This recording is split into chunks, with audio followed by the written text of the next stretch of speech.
Hi, Renee, Uberty here. I did the medical tourism lesson. Here's my video.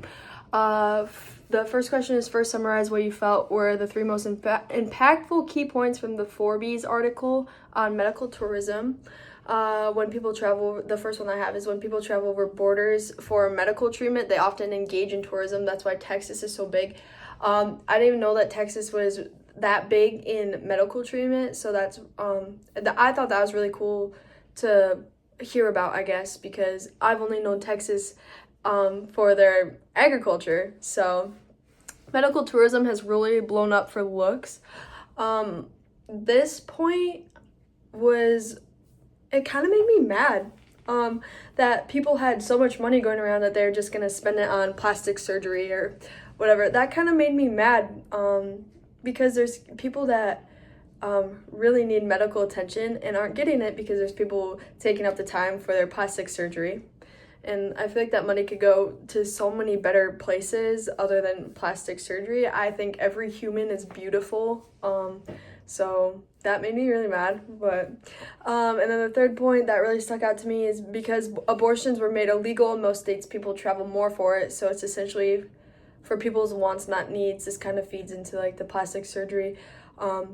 Abortions were made illegal in most states, so now people are traveling even farther for it instead of just making smart decisions. So that kind of, yep.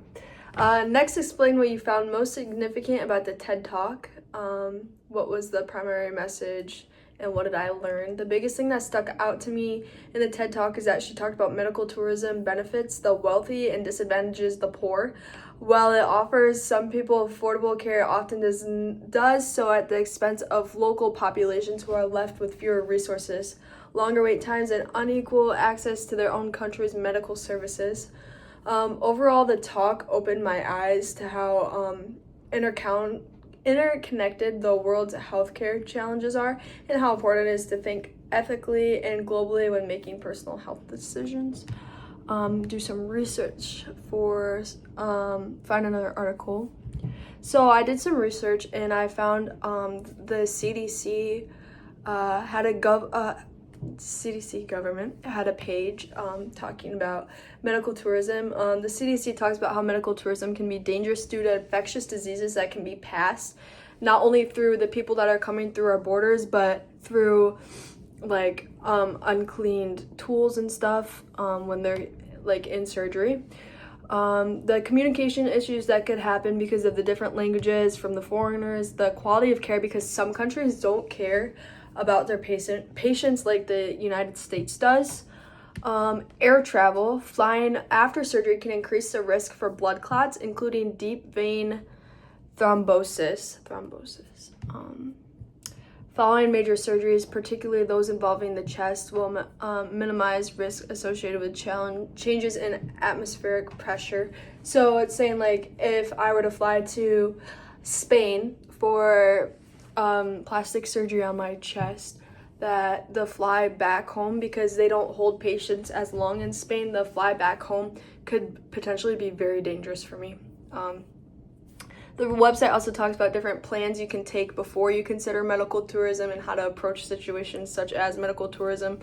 I thought that was really informative. And then I found this website called Very Well Health, and they talk about a bunch of different statistics, the biggest countries known for medical tourism, and the risk you're taking on while partaking in medical tourism.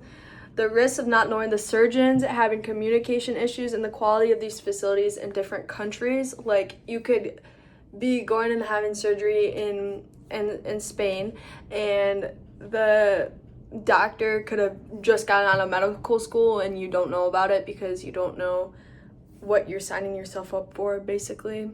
And then the last one was, if relevant, explain any medical tourism that my family has participated in.